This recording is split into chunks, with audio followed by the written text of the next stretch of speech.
Channel Mahendra भाई को subscribe जरूर करें।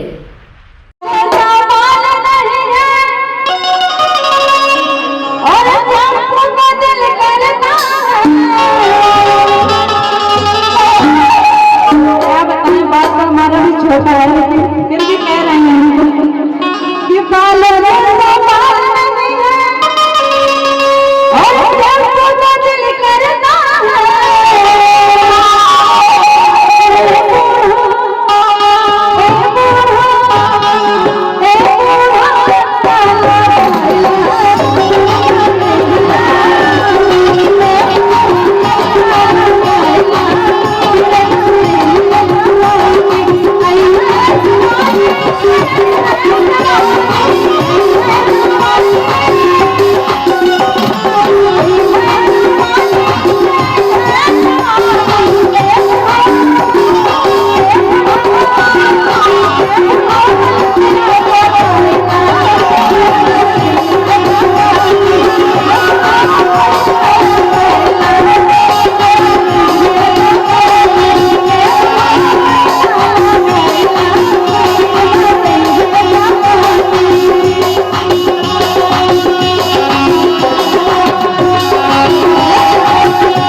हेलो हेलो मेरे संचालक भैया प्रतिपाल जी मंच पर आने की कृपा करेंगे।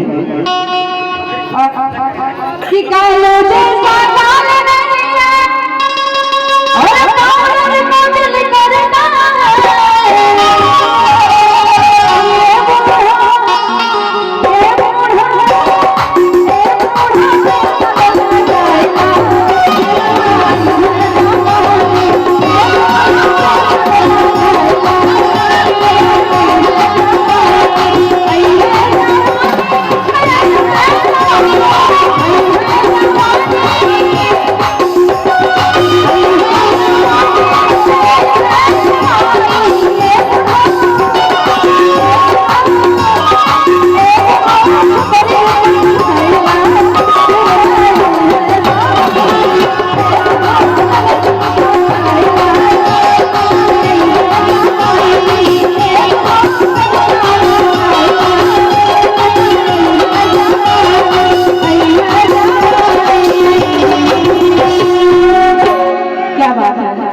इस उम्र में भी एक्टर होना बहुत बड़ी बात है भाई।